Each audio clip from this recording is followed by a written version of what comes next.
Bonjour, je suis Laurent Grenier, candidat de la France Insoumise aux côtés de Nadine Courtois pour les élections législatives des 11 et 18 juin prochains. Si vous faites de nouveau député, nous serions fiers de vous représenter et de porter haut et fort les valeurs de l'avenir en commun. Bienvenue dans la 5e circonscription de l'Oise.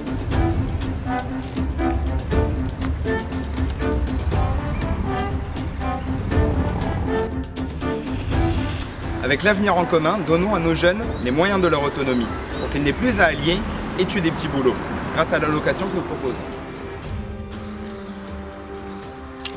La forêt de Compiègne est la 2e forêt domaniale de France.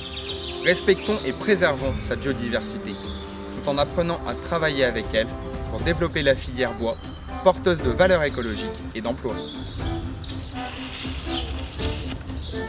Nous sommes ici devant la CAF de Compiègne, celle-ci qui se trouve ici même dans le quartier du Clos des Roses, tant décrié par certains. La CAF a été fermée pour des raisons soi-disant de sécurité.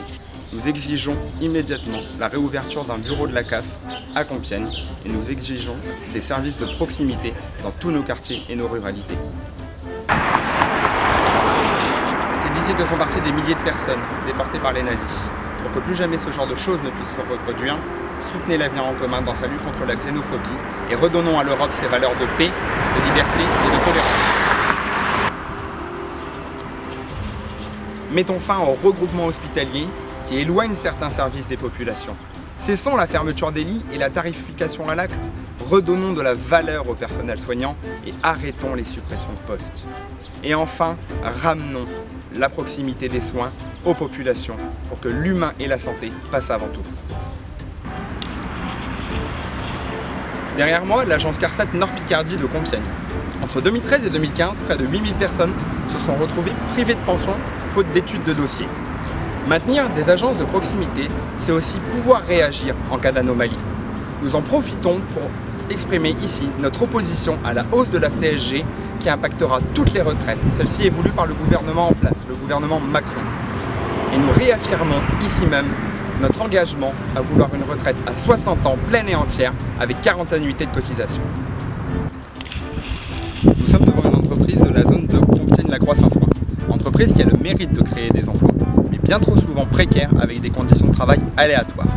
Nous sommes également ici pour afficher notre soutien à l'ensemble des élus du personnel, qu'ils soient au CE, au CHSCT ou délégués syndicaux.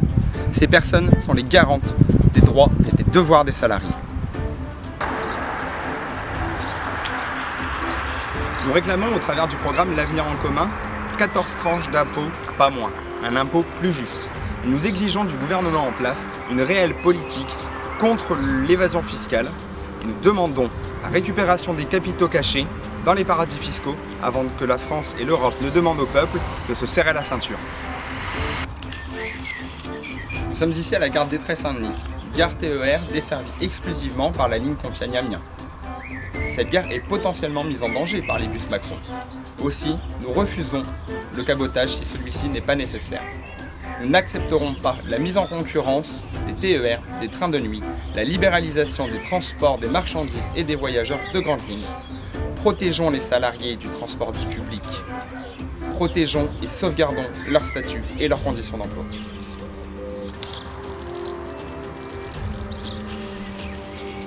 La RN 31 et la RN 2 sont des fléaux pour les riverains. Outre leur dangerosité, elles nuisent à la santé des personnes qui y vivent. Pollution, nuisances sonores, vibrations des habitations. Des milliers de poids lourds et de véhicules légers les traversent chaque jour.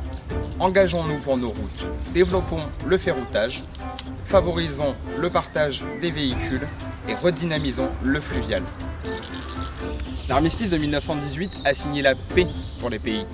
Aujourd'hui, alors que les tensions internationales remontent, il faut continuer à préserver cette paix en étroite collaboration avec l'ONU. Nous sommes cependant convaincus que la sortie de l'OTAN est une nécessité. L'OTAN est une machine de guerre qui aspire chaque année des milliards d'euros aux pays membres et la vie de nos soldats, pour des causes qui sont souvent l'intérêt unique d'un pays. Une classe en danger et c'est tout un village qui peut être impacté. Au travers de l'avenir en commun, nous proposons la création de postes d'enseignants, de désengorger les classes et de lutter dès le plus jeune âge contre les inégalités. mais aussi de créer des postes d'auxiliaires de vie scolaire pour donner leurs chances et leurs droits aux enfants en situation de handicap. La création d'une zone commerciale est souvent attirante pour beaucoup et crée une source de revenus pour les municipalités. Mais elle signifie également la mort des commerces de centre-ville, le travail le dimanche pour les salariés et pas toujours sur la base du volontariat. Protégeons nos artisans et nos commerçants pour pérenniser l'économie locale. L'Oise, c'est 83 000 hectares de terres cultivées. Seulement 5 000 sont en bio. Aidons et soutenons nos agriculteurs dans leur transition vers une agriculture biologique et durable. Vous l'aurez compris, votez Laurent Grenier et Nadine Courtois aux élections législatives des 11 et 18 juin prochains sur la 5e circonscription de l'Oise. C'est faire entrer un programme cohérent et porteur d'espoir à l'Assemblée nationale. Allez les gens, que viennent les jours heureux et le goût du bonheur.